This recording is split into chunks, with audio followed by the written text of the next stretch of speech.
Welcome to the Australian Hiker Podcast, Australia's longest running hiking podcast, downloaded 500,000 times in over 145 countries and providing you with an Australian perspective on all things hiking. We're your hosts, Tim and Jill Savage.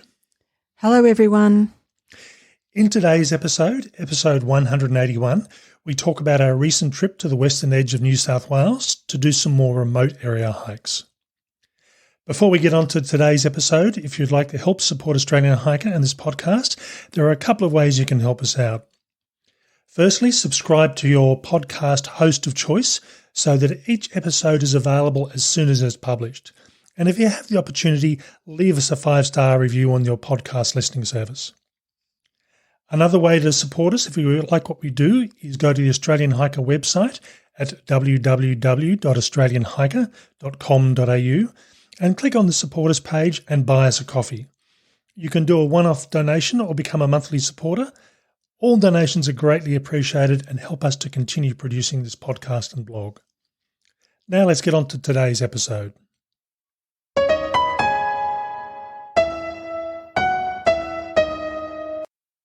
For many of us, hiking means doing walks close to home. But coming out of a global pandemic, our governments and tourism bodies have asked us to share the love and to holiday locally. So in the Easter just gone, Gill and I headed out towards the arid regions of New South Wales to hike some of the more remote national parks. In this episode, we talk about our trip and some of the amazing walks that we experienced. We hope you enjoy. Good morning. It's 7:30 on Easter Saturday. Jill and I are in the car, having left home approximately about half an hour ago, and we're heading out towards Mutawintji National Park today for a drive today and tomorrow of just on 1,100 kilometres. Yeah, so beautiful day and great day for driving. Haven't had a road trip for a long time. As has been the case, the governments and the tourism commissions are asking everyone to travel locally, and not that we really have much of a choice on going overseas at the moment. But rather than staying at home and just doing some walks around our local area, we thought we'd get out to Western New South Wales. So as we said, we're focusing on Mutawintji National Park and Mungo over the next 4 or 5 days. And we'll be doing a series of walks, not overly long walks. Mungo itself, the walks are fairly short. I think we've only got a couple of walks that are both under 2.5 kilometres. Mutawintji is a bit different. A lot of their walks are 5 to 7.5 kilometre range, and that's where most of our walking is going to be done. So it'll be interesting to see what they're like. I've actually been out to Mungo a few years ago for work. And I found it pretty amazing. But that was the visit to Mungo National Park was only in a car, and we did the driving loop. So it'll be good to actually get out and do a bit of walking and see what that's like. Okay, so a bit of a long day for us drive-wise, but we're stopping in at Cobar tonight. So we'll get there around about 3 o'clock this afternoon. Okay, talk to you later. It's 3 o'clock on Saturday afternoon. We've just recently arrived in Cobar and checked into our hotel. So it took us just on 8 hours to travel just on 800 kilometres, and that included a couple of stops as well. The drive was pretty good, actually, partly because I wasn't driving. But It's always the way.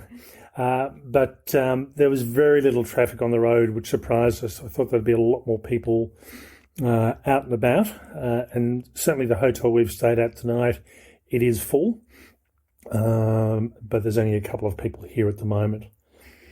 So it's a good opportunity to have a bit of rest after a long drive, and head out to dinner at the local bowling club, as you do in country towns in New South Wales, before a relatively short drive tomorrow of about 300 kilometres to Mutawintji.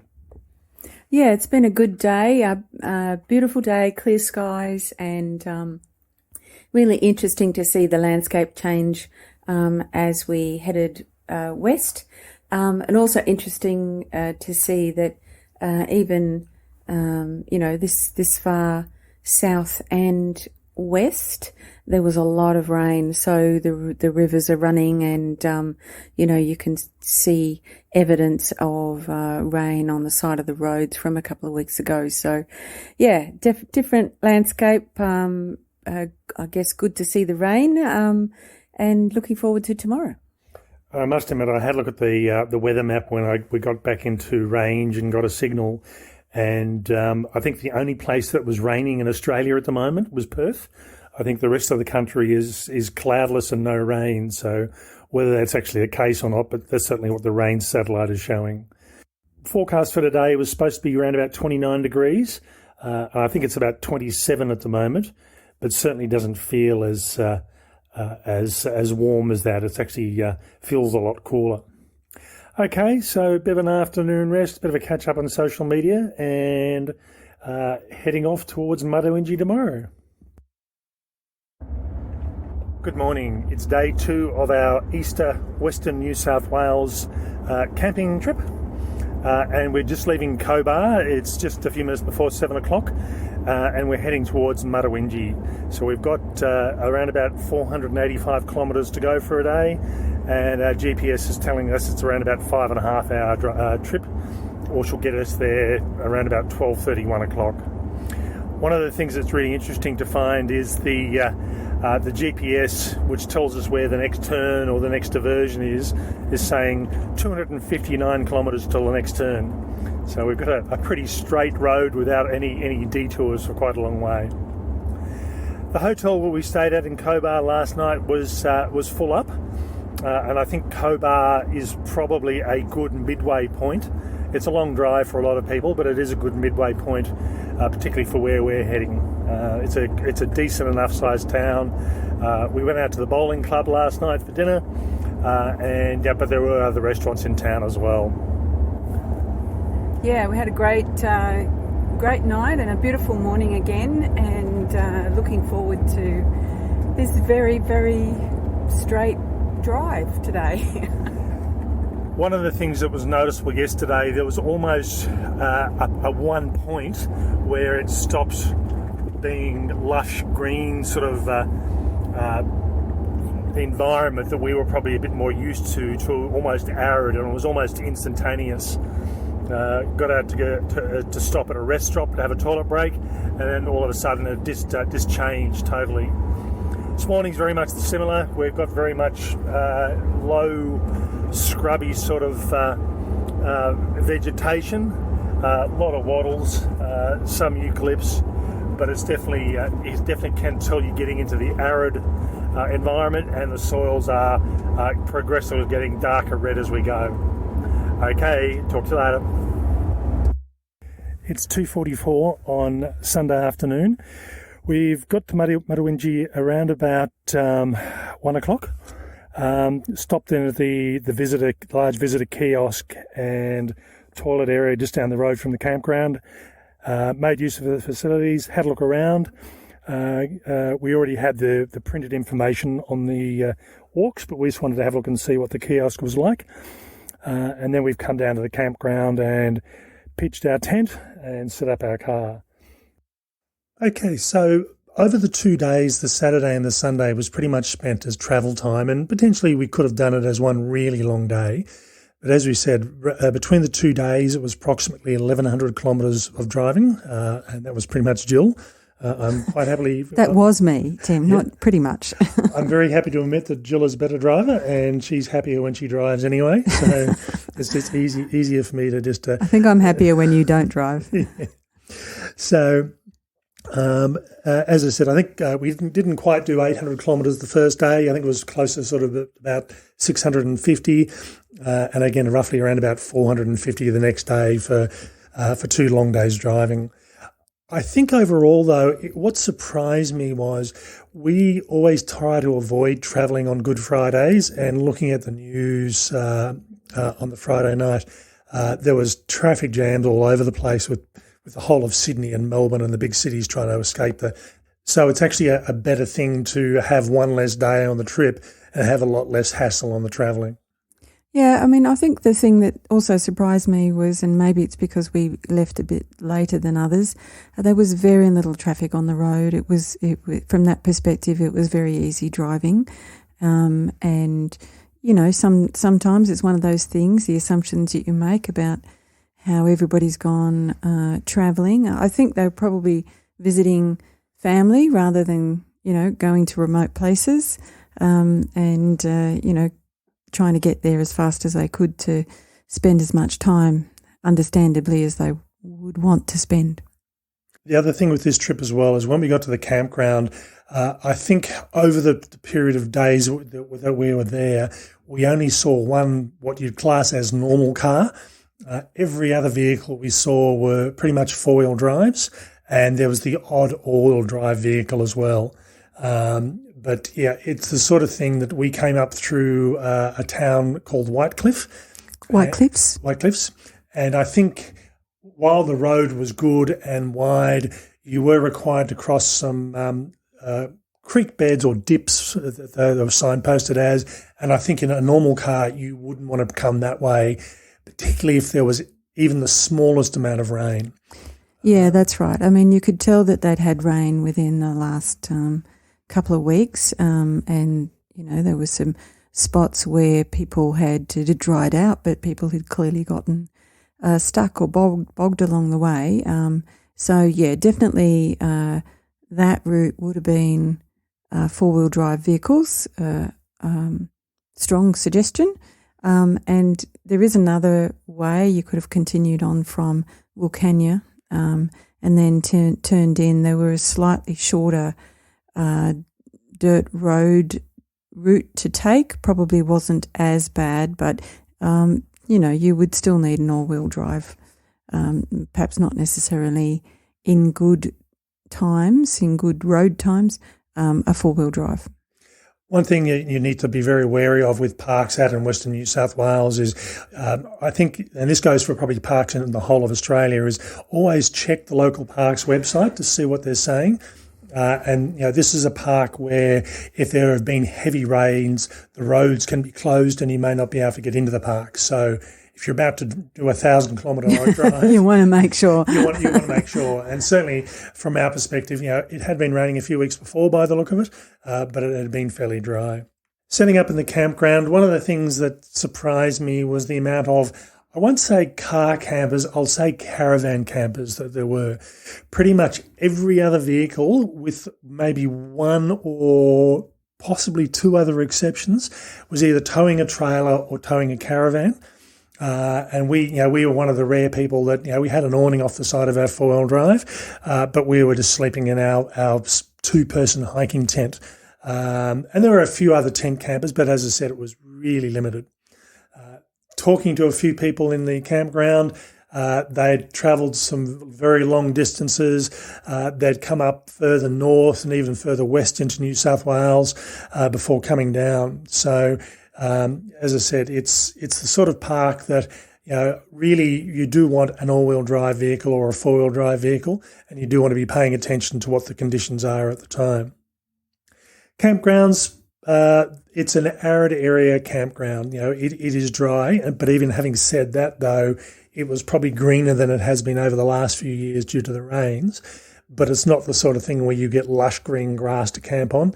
There were a few areas that had grassy areas. We were camping on an area typical of what we would do when we normally go camping.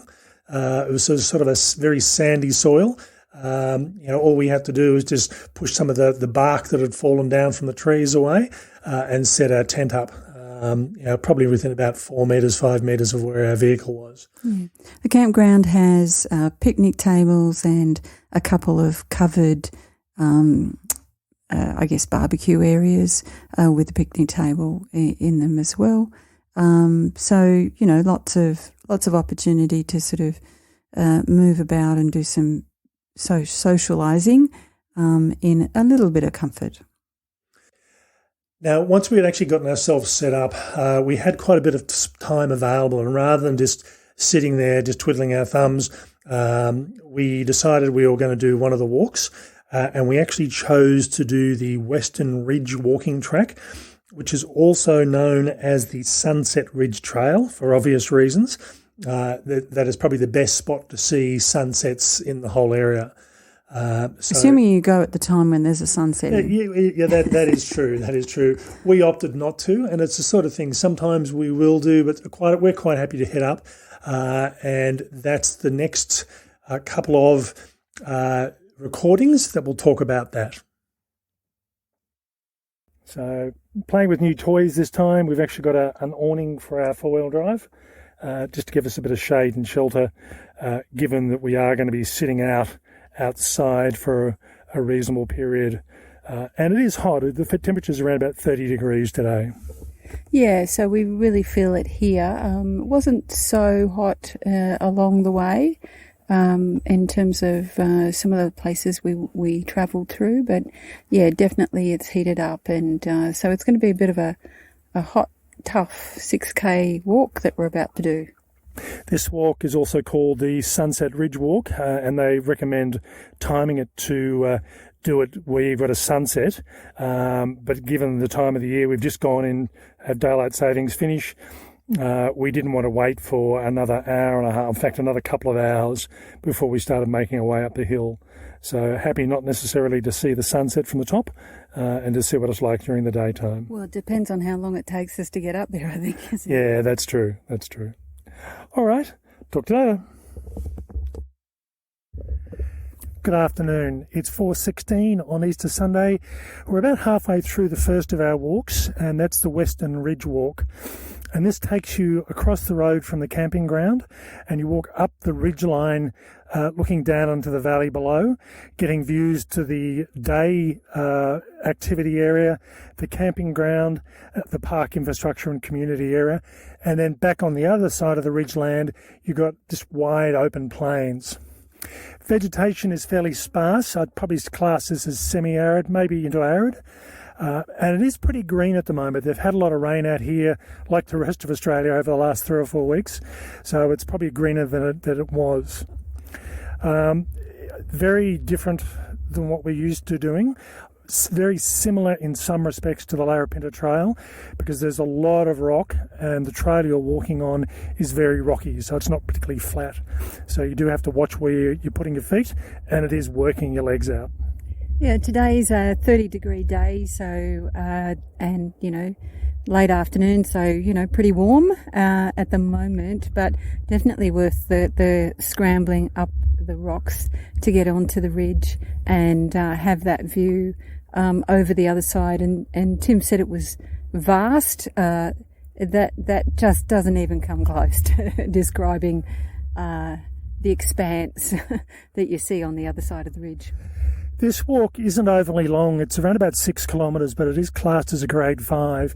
I think partly that's because of the heat, the rock scrambling, and the incline, which is not as steep as some, but put all those things together makes for a difficult walk.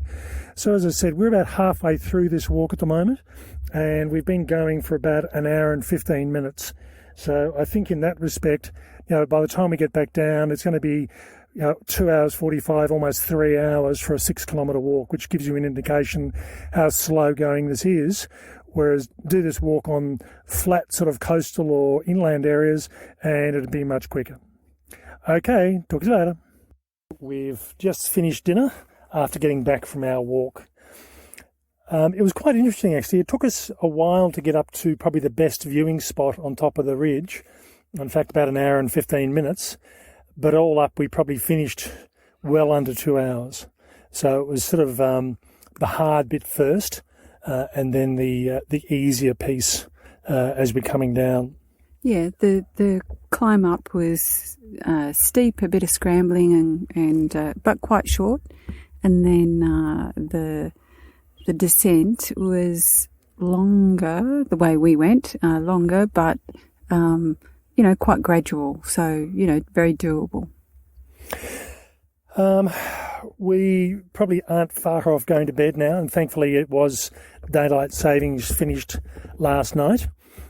So we've got less daylight hours, which is not a bad thing. It means we wake up and have a lighter morning, but it's not light well into the night. And I think given the fact the sun's gone over the hill, I think probably another half hour, 40 minutes. By 7 o'clock it'll be dark. And, as I said, we're pretty tired, so we'll probably have an early night. Okay, that's us.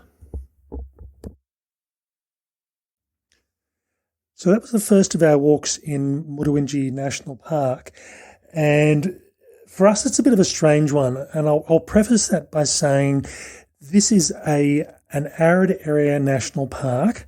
It does get very hot, and particularly in the middle of summer, you try and avoid going out there because of the extreme heat. I didn't think you would. No. You wouldn't go. But even for us, we had 30 degrees, and usually we would probably not do a walk in the afternoon. And really the main reason we did this was because we had all this extra time and we thought, right, to get the walks in for the time we had, we really did need to start in the afternoon. And I think if you're going to be doing this walk as a sunset walk, that's probably not a bad thing to do. You do it later in the afternoon, go a bit later than we started, but you still expect to have some heat involved. For us, if you're listening to those recordings, it took us about an hour and 15 to get to the summit proper. Now, we were walking along the ridge line for quite a way, but we only had views towards one side or the other of the ridge. And we were looking for a spot where we could stop and do a recording and get views over both sides of the ridge line. So when we stopped and did this recording, we could see down to the day area, the camping area, the community area, and then see over to the very large open plain behind. And I think, if you're going there for the sunset, I think that's probably not a bad spot, because really the ridge from one side to the other is probably only sort of 40 to 50 metres, which means you could sort of have a look down into the valley, and as the sun starts dropping below the horizon, you can then have a very short walk and watch the sun setting over this large open plain. And, when we say that time, that wasn't halfway through the walk. That was sort of probably about two-thirds of the way, through. So, it was it was a short climb up, but bit of a tough climb, but definitely worth it. And the views, and I always like the easier route to be on the end of the walk. So that was good, that it was a nice kind of long downward stroll after that. This area very much reminded me of the Northern Territory and Larapinta, with probably Larapinta with a few less rocks is probably the best way to describe it. I've been so used to walking New South Wales coastal walks, which is very sandy. I've been used to walking New South Wales Kosciuszko area, where it's pretty much a muddy, soily sort of track. And in this case here, it's a reasonably sandy track with a lot of rocks. So you do want decent footwear. You do need to pay attention. And if you are planning on doing this walk as a sunset walk, you want a decent or a decent headlamp or a decent torch to look where you're going. Otherwise, the potential is you'll trip and stumble. So, with a decent torch, you'll be fine. The other thing was wildlife, and this was probably lacking for the whole trip here. This is not necessarily a park you go to for wildlife. Lots of birds, cockatoos, corellas. There's a couple of parrots we're going to have to go through, and we'll put these up in some of the images of the write-ups of the walks. And then I just need to look up and see what these birds are. I just don't know what they are. They're so unique to this area. The wildlife we did see one kangaroo on this trip. But it spotted us and hopped away. And this is, again, something that we're not used to. Normally in coastal or eastern New South Wales, the kangaroos just tend to ignore you and sit there and don't move. And in this case, they'd see you and hop away. So there were probably a lot more, but we just didn't see them, I think, is probably what happened. Yeah, and this is probably one of these few trips where I'd never managed to get I think I did manage to get some photos of kangaroos from a distance, but on this walk, this thing just hopped away and never saw it again. One thing that was common on some of these walks was goats, which is a feral animal, and they do shoot the goats. There are lots of goats. I think they also try and herd the goats as well and try and sell them to get a bit of income. But that was one thing that surprised us, I think, how prevalent they were and goodness knows where they came from, seriously. It was just in the middle of nowhere. And if you have a look at the write-up from this walk, I'm pretty sure I've got a number of photos of goats in there, and that's the common sort of thing. And unfortunately, they do a bit of damage with their sharp hooves on the landscape, and it's not the sort of thing that people want to encourage. It's pretty typical. Europeans come in, they import all their livestock, and then it becomes feral and causes damage to the environment. Yeah, and there is an eradication and removal program in place. Now, we ended up rating this walk a 3 out of 5 on our rating system, and it's probably being a bit harsh here. It sounds a bit stingy, doesn't it? It does. But that's probably more so from the walks we did over the next couple of days. There are some walks we'll talk about in a little while that will go in our top 10 walks of all walks that we've done that are truly spectacular. So it's anywhere else in Australia, this walk is bordering on being a 4, but as I said, it's probably a bit more than a 4 actually. But yeah, there are some really good walks which you'll hear shortly. Okay, talk to you later. This next walk is a bit of an odd one. It actually consists of a loop on which a number of walks branch off to provide separate individual walks, or the entire loop can be done as a single walk. So we've gone through and recorded this as pretty much one walk, and we'll discuss each of these walks towards the end about the uniqueness and the differences as we go through. One comment I would make here is Mutawintji is one of those parks that's probably rare in some respects, that the walks are unique. They're not a repeat of each other. It's not as if you do the same 3 walks in 3 different locations in the park. Each walk has something special on offer, and you'll hear that as we go through and talk over these next series of recordings. It's 7:10 on Easter Monday. We have been up for probably an hour after a fairly long night and had breakfast and gotten ready to go. So we decided we're going to start early. So we'll be starting our walk probably within about 5 minutes' time, just to try and avoid most of the heat. So we've got a couple of walks we're doing today, in total roughly around about 7.5, 8 kilometres. And we should be back by sort of 11 o'clock-ish, 12 o'clock-ish at the latest, just to avoid the majority of the hot afternoon sun. And it is looking like it's going to be a fairly fine, another hot day again. Yeah, so beautiful night, quite warm. So we had the fly of the tent half open, which was quite nice. And, you could fall asleep watching the stars. That was quite pleasant. Lots of bird call at dusk last night. We tried to catch some of it, but probably wasn't too successful, and you can hear a little bit of it in the background as well. So, yeah, quite a pleasant start to the day, and looking forward to what we find along the way. I must admit, because we've got the week off this week, I hadn't actually realised, because it is Easter Monday, there are a number of people who look like they're packing up and heading off home. There are a couple of young kids here, and I'm guessing because it is school holidays in some of the states, that they'll probably stay on. But yeah, I expect there to be a lot less people tonight here at this campground than there was last night. And it was reasonably full last night. Got a couple of corellas in the background there you might be able to just hear. But yeah, this area actually has a creek running behind the campground, which is pretty much bone dry at the moment. But it looks like certainly when we get heavy rains, it's probably reasonably full. And I'm just guessing this is why the birds are here, just for the water source, and also the scraps that the humans leave as well. Okay, we're about to head off on our day's walking. Good morning.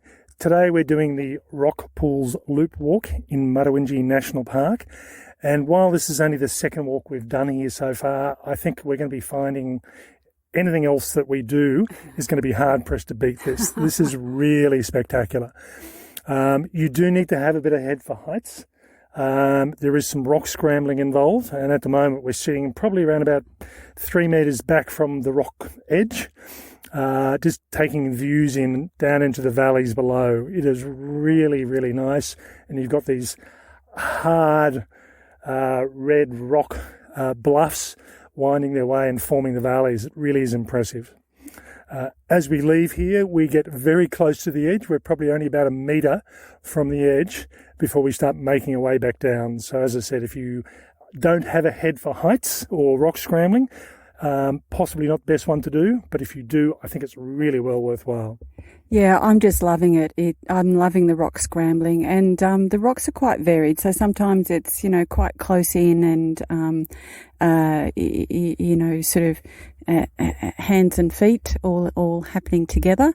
At other times, there are these really large banks of rocks that look quite smooth but are quite grippy. So as long as you've got good shoes, you shouldn't have any problem. But yeah, it is just an amazing landscape.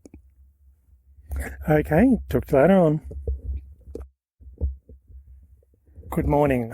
Today we're doing the Homestead Gorge walk, and again this is another great little walk. The destination being Homestead Gorge, which I'm guessing is a large rock pool at the end of a gorge.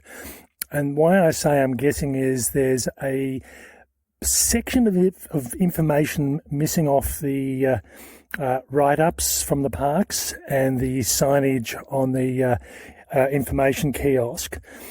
And I think this is one of the reasons why we do walk write-ups, to explain in detail what it is you're looking at. So in the case of where we are now, the walk just stops. There's nothing to say you are here, but there's really no other alternative to actually go any further. And I must admit, on the map on the starting trailhead sign, it just had this walk just going off and just stopping in the middle of nowhere. And if I had said that, it probably would have been a bit easier to work through. As it was, we just had to think, okay, we're here. Yeah, another great walk in this national park. Just a stunning combination of walking alongside the creek bed, walking through the sand in the creek bed, which is a little bit hard work. A small amount of scrambling over rocks, and then you end up in this, essentially cul-de-sac with this pool of water and just, sheer cliffs on either side, and it's just beautiful. I think if you came prepared for a swim, it's not the deepest of ponds, but you could sit here and laze around in it for a few hours quite comfortably. So if you're into doing that, bring a pair of swimmers and a towel, and come prepared. You could very comfortably have a nice little lunch in this area. Yeah, before we go, I will test the water, not full body, but just, extremities, and we'll let you know whether or not it's worth the effort. Good morning. Today we're doing the Binguano Range walking track in Mutawintji National Park. Now this walk is supposedly around about a 7.5 kilometre loop. We'll find out what happens with that once we get back and we finish the walk. It's feeling a little bit. Yeah. One of the things that's become apparent the more of these walks that we do in Mutawintji is each of these walks is being designed to have something unique. So in this case here, the Binguano Range walking track has it's a ridge walk. You're walking along the top of the range. It's providing some spectacular views to the gorges below, and it's different to the Western Ridge walk that we did previously. Now, the Western Ridge walk provided views down onto the open plain behind, which is an ideal spot for sunset walks. This one is giving you views down into the gorges and valleys below. So again, very different. So each of these walks, while they're hard to rate, I think we certainly do have our favourite so far, but each of them in its own right is worthwhile doing. Yeah, it is a little bit difficult at this point to work out which is the the best of the best. The views on this range walk are just amazing, and there are a few spots where you can get 360-degree uninterrupted views just into the horizon. It's just amazing. And I think I keep using that word, but I'm really sort of struggling to find descriptors that adequately do these walks justice, and particularly this one. This is another one of these walks where you are, on a couple of occasions, walking very close to the edge of a drop-off. So if you're bringing kids, you need to keep an eye out on them. Or if you've got a bit of a thing against heights, you need to keep that in mind as well. Yeah, grippy shoes. Grippy shoes, yeah. Talk to you later.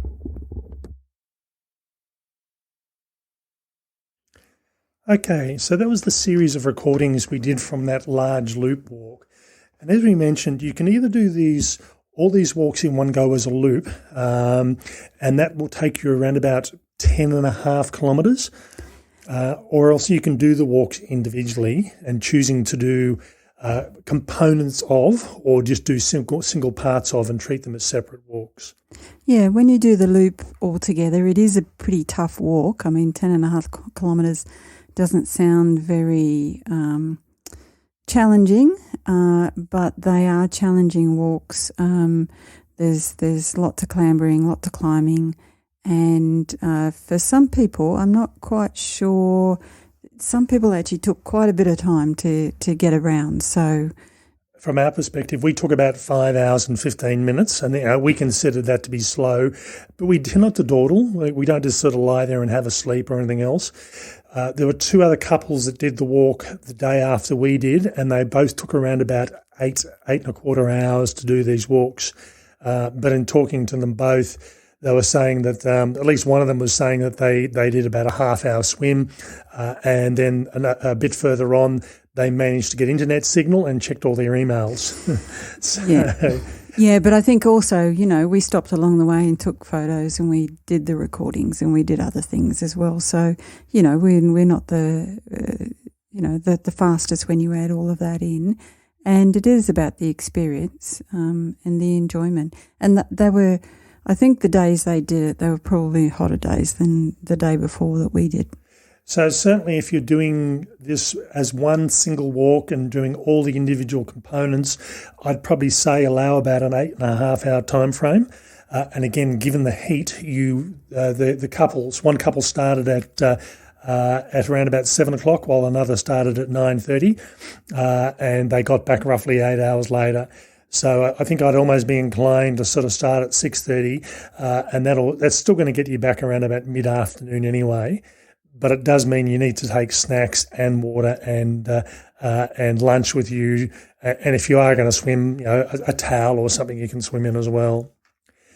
So the 3 walks we went through and did, and as I said, we will write these up as individual walks as well as then doing a combined loop walk, because it really is going to depend on the time and the fitness and the ability that you have to go through and do these. So the first walk we talked about was the Rockholes Loop walking track, and it actually had a stopping point of an Indigenous rock art gallery as part of that walk that was accessible to people in wheelchairs. So even though it was only a relatively short walk and it was on natural trail, you could actually get a wheelchair to that gallery, and that's about as far as it would go. From there on, you are climbing through creek beds and crossing over creek beds to get your way through the rest of the walk. The Rockholes Loop walking track, from our perspective, and I think I mentioned this in the introduction to this podcast, it will go into our top 10 walks. We've just got to work out where it sits. It is a spectacular walk. We've done things like Kings Canyon in the Northern Territory, and Kings Canyon does not hold a candle to this walk. This really is a spectacular gorge walk. Yeah, it's, I don't know, there's just everything about it in terms of, the way up, the way down, the views you get at the top, the different rock formations, the pools, a little bit of history along the way. Yeah, it was just amazing. I just again, I'm still lost for words on these hikes. They were just superb. And there were a couple of identified rock art galleries along the way, and these were engraved galleries. And there was one we came across which we thought was the turn-off point, realised it wasn't. We then saw the second one and thought, okay, we'll have a look at that. And that realised you continue on up a little rock hill that takes you to onto the Rockholes Loop walking track.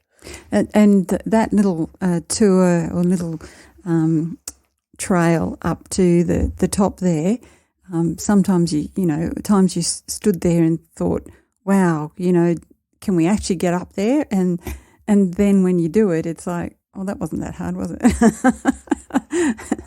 Bit deceiving. But yeah, so I mean, I don't know what the stone or the rock was. It almost looked like it was loaded with iron. It had that dark, rich red colour in it, and particularly when we did it earlier in the morning, walking through the creek bed or what was the dried creek bed and crossing over, you were walking through a lot of shade, and it was really a very enjoyable walk. As mentioned, you do get close to cliff edges on this walk. You do need to pay attention.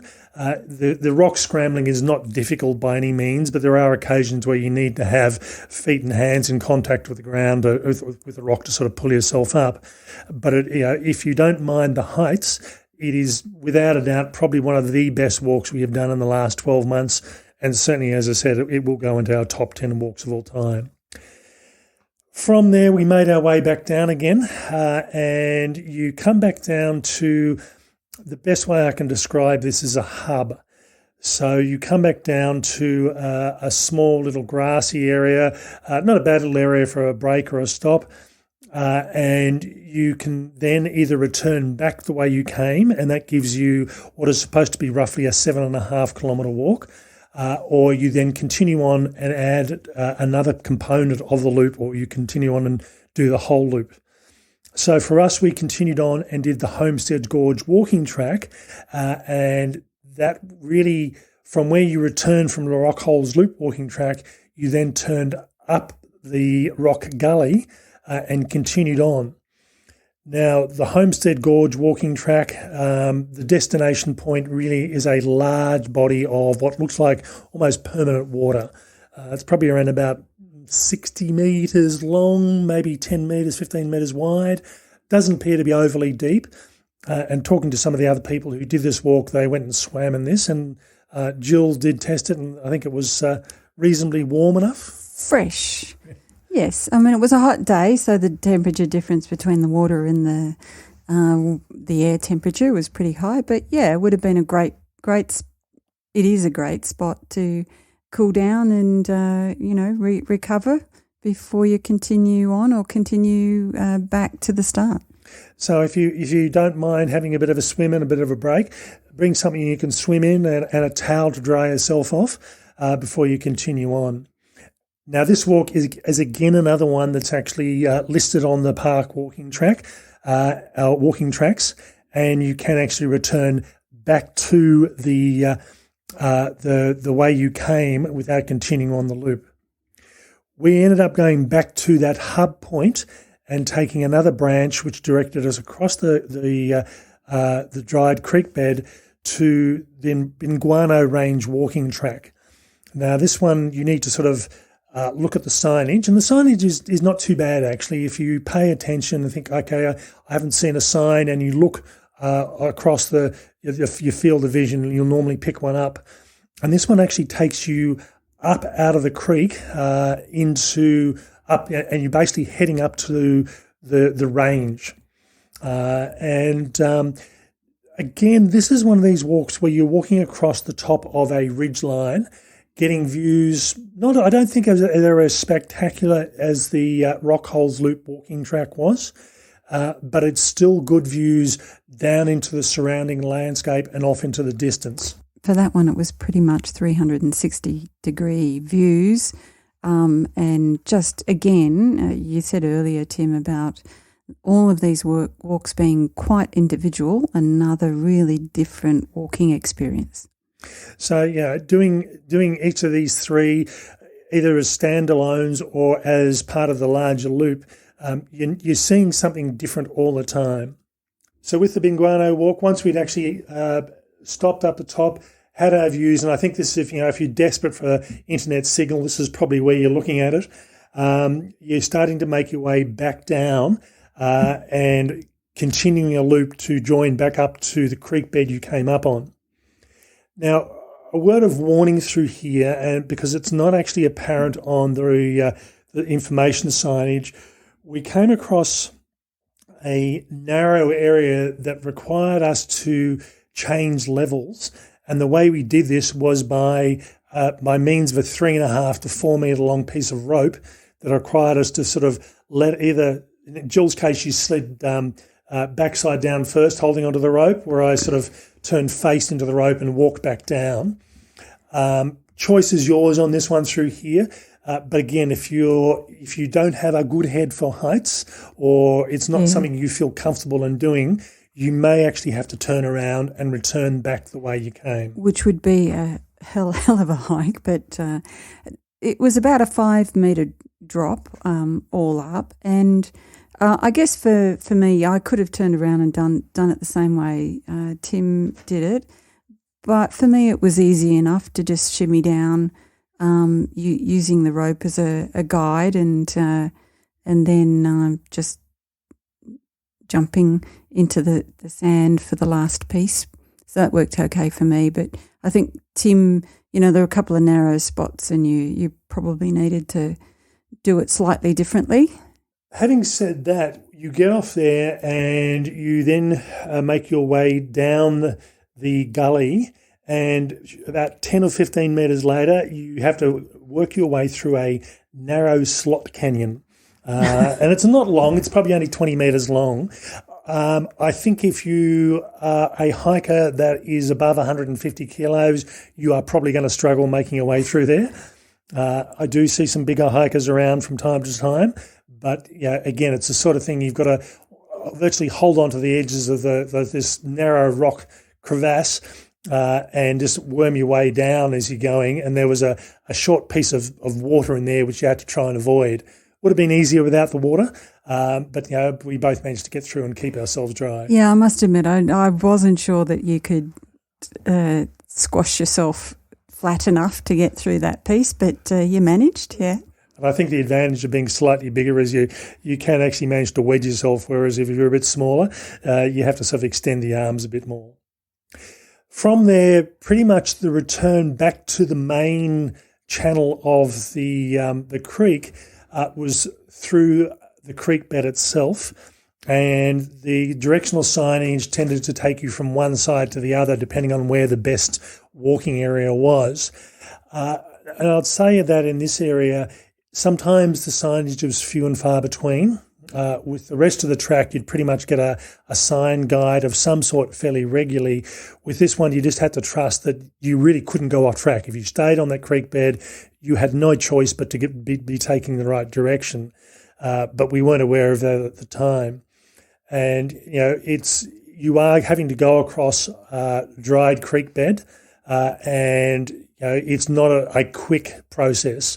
The others that we talked to that did this loop walk, they said that's where they spent all their time is making their way down through the creek bed. We eventually did join back up onto the main track that we'd come in on, and you can think, okay, yep, I can realise that. And it's pretty much back where that first Aboriginal rock art amphitheatre is. So we got there, realised, we sort of looked to the right and we can see that. So we just had to make our way over the creek bed, back up the access point to the viewing platform for the rock art, and then back down the trail again. And again, now, one of the things that sort of, I didn't even think about where the return point was, but when we went out, we had no idea we'd be coming back through the same spot again. And certainly we didn't even think about looking downstream to see if that was where our return point was. But again, it was pretty clear and pretty obvious once you made your way back out again. Yeah, and I think one of the things about these rocks is we did talk about the rain earlier, and if there's any amount of rain in this area, it would make most of these trails a little bit hard to navigate because you are spending a lot of time walking through those dry creek beds. Yeah, and I think that's the thing. As I mentioned earlier in this podcast, you do need to make sure before you head out there, if the plan is to go out and do all these walks, make sure that the roads aren't blocked and that they've had that much rain, you're not going to be able to access the walks in this loop because it is so dependent on you walking along creek bed. And while you can make your way along some of the area, there is a requirement to cross over from time to time. So this is really a dry weather set of walking, but definitely one well worth doing. Okay, so that was the last of our formal walks in Mutawintji. And really for me, I'm one of these people that tend not to revisit a lot of sites, so there's just too many walks to do to go back again. But I think this is probably one of these rare exceptions where I'd be very happy to go back in a year or 2 or 3 years' time and redo these walks again. And we didn't manage to finish all the walks. We've still got one remaining walk left to do. But the reason for us not doing that was that there was a cultural tour on.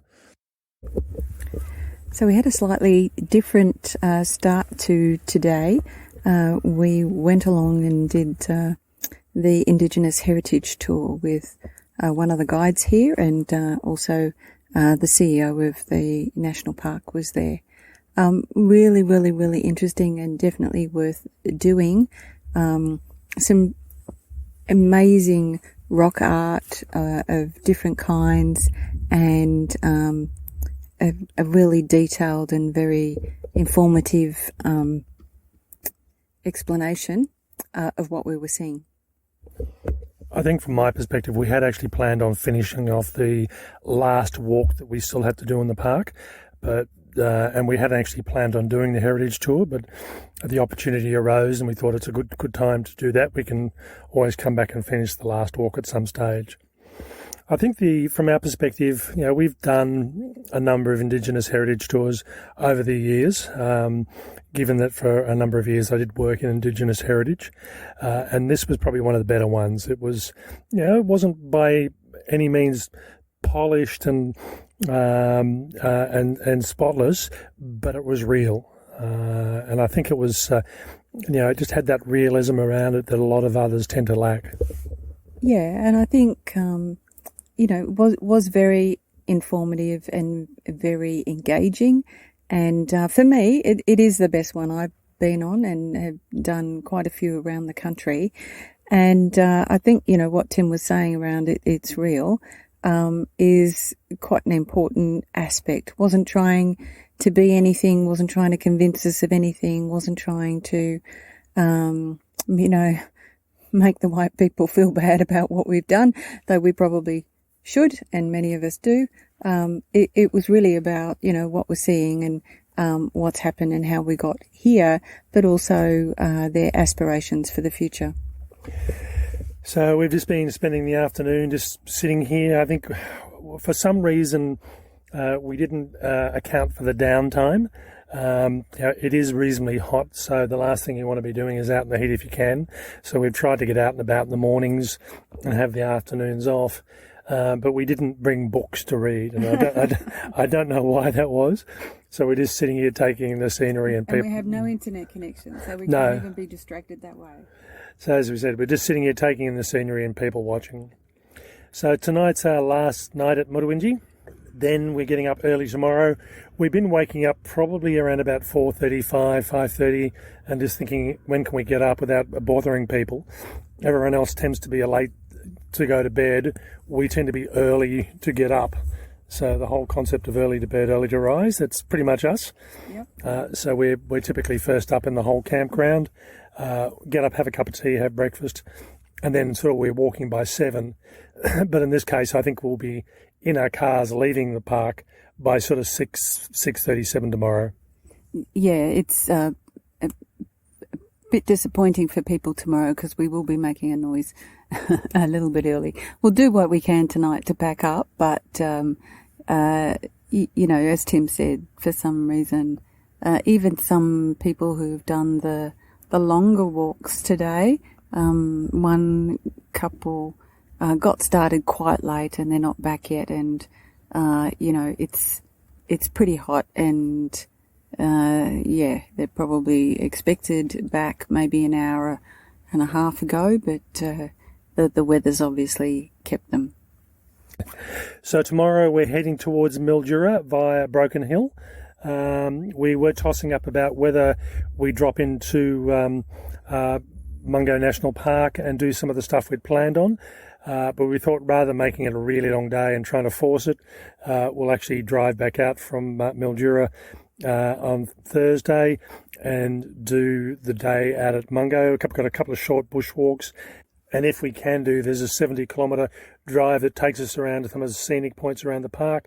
But I know when we started planning this trip, probably about a month or so ago, sections of it were closed due to potential high fire dangers. So we'll have a look online to see whether that's been reopened again. Okay, talk to you later.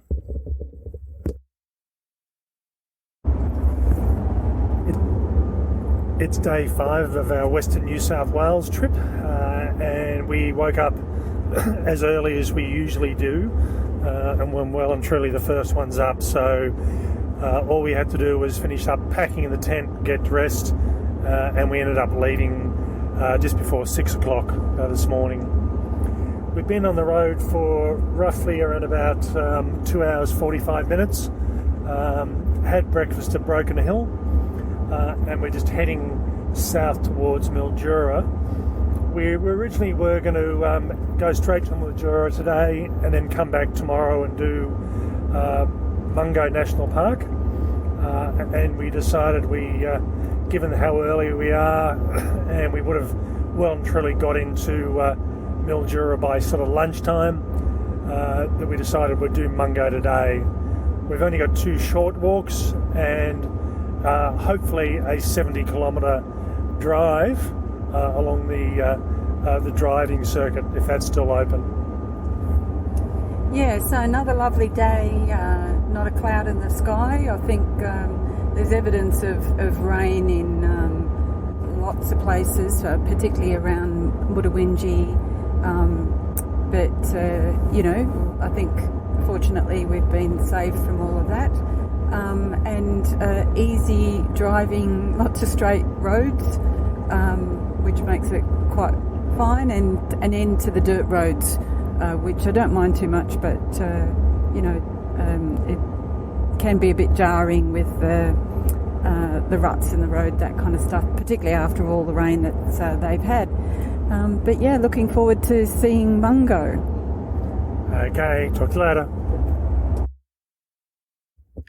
Good afternoon. Today we're at Mungo National Park doing one of a couple of walks we're going to be doing in this park, and that's the Grasslands Nature Trail. This trail sits somewhere between about 1 to 1.2 kilometres in distance. We'll see what happens with our GPS when we finish. So it's not an overly long trail, and I'll be honest, it's not going to be a trail you'll travel 500 kilometres to walk. We did, yeah.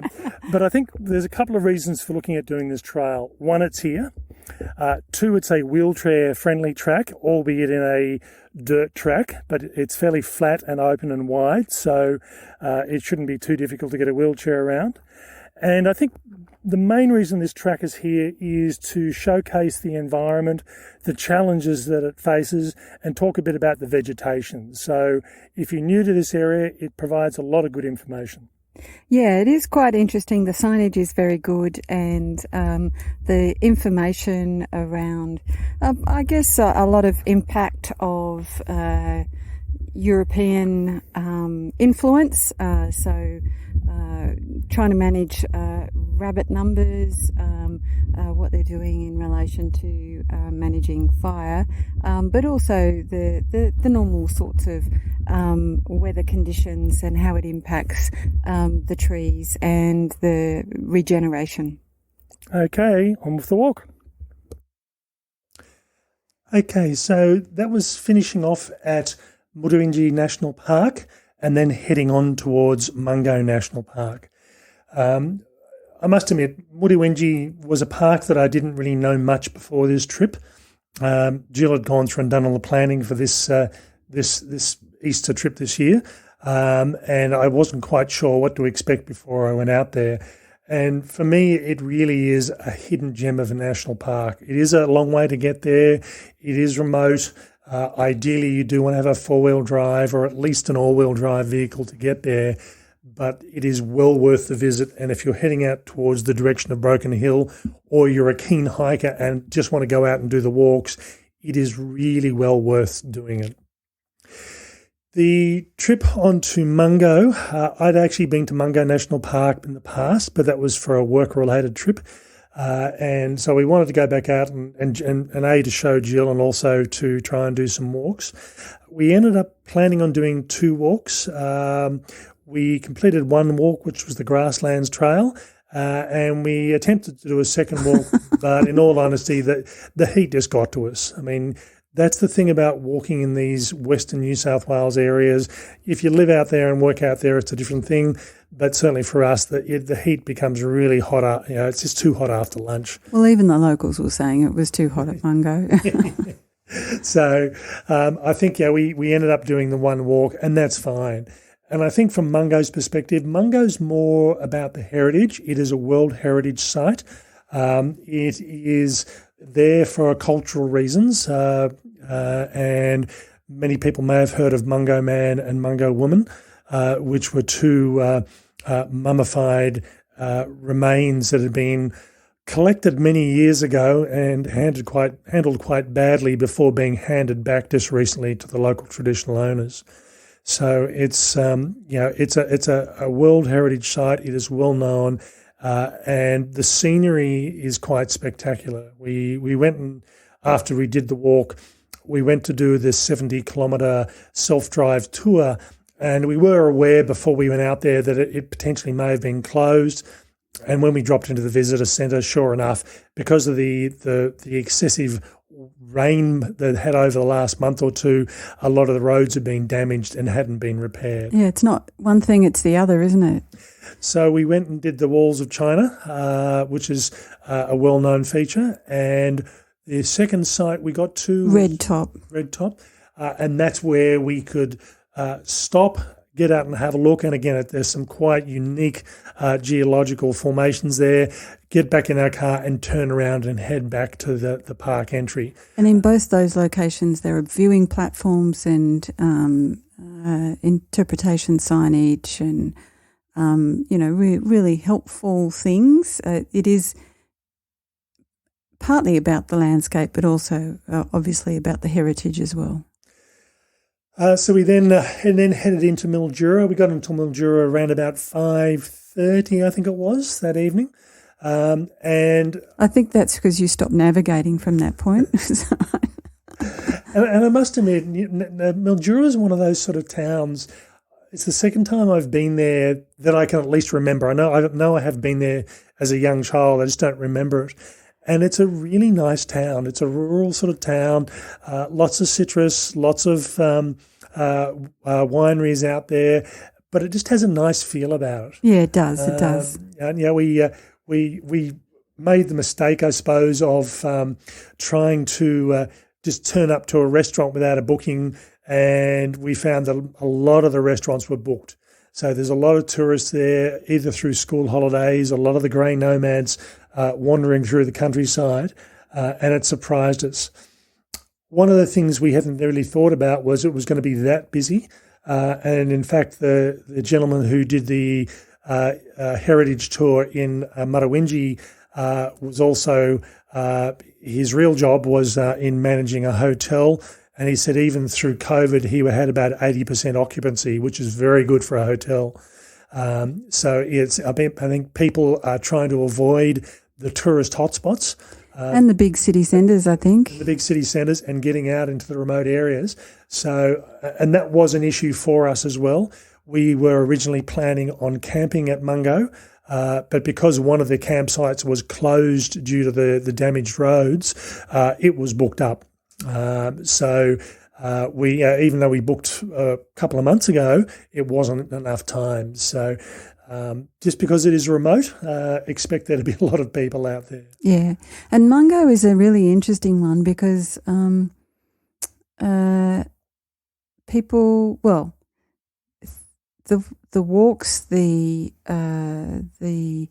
viewing platforms and so on are all so far away, you have to drive. So it does, with those dirt roads, become a little bit of a raceway at times, and you do need to keep your wits about you when you're driving along. And there were a couple of moments when big four-wheel drive, big caravan coming the other way and wind blowing in our direction across the road and just covered with dust and lost sight of the road a couple of times. So Mungo, even though it's this heritage area that we've heard so much about, I think the thing that surprised me was there is so much traffic.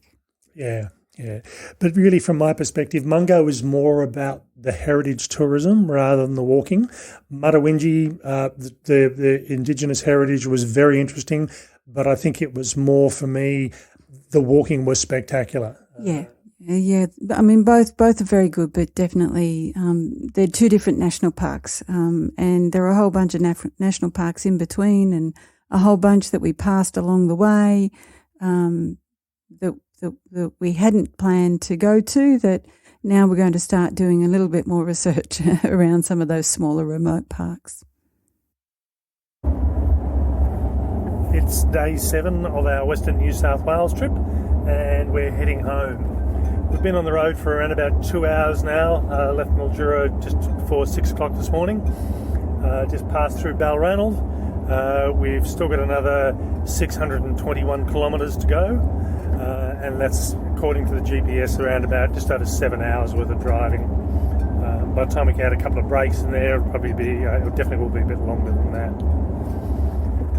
Yesterday we had a bit of a relaxed day. Had a very good sleep the night before. Got up around about 7:30, 8 o'clock, which is definitely a sleep in for us, or for me at least anyway. And headed into town for breakfast. Got the car ready, and then did a bit of a winery tour around the local area before heading back and just having a relax in the afternoon.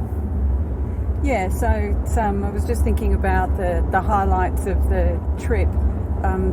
The driving hasn't been as onerous as I thought it would be. Surprisingly, there hasn't been a lot of traffic on the road, and even the hundreds of kilometres of dirt road that we've driven on haven't felt too bad. But Mungo National Park was just amazing. Mutawintji is absolutely worth a visit and a stay, and probably for us even a return visit maybe one day. But so it's been great. It's been great to support some local ventures and spend a bit of time in Mildura and enjoy what they have on offer there. Okay, we're off and going, and we'll be for a number of hours.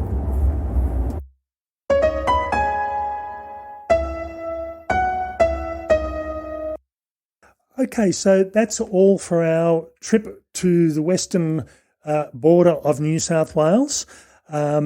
It was a bit of a surprise for me. I knew I'd enjoy it. I didn't think I'd enjoy it that much. The walking was that spectacular, particularly in Mutawintji. And as I said, it's rare that I ever revisit sites again because there's just so much on offer. But this would be one of these locations I'd be very happy to go back to in a few years' time. Okay, we hope you've enjoyed this episode and learning a bit more about remote New South Wales national parks. Certainly for us, we will be visiting some of the others that are out that direction in the coming years. But that's all for me. Bye for now. And bye from me.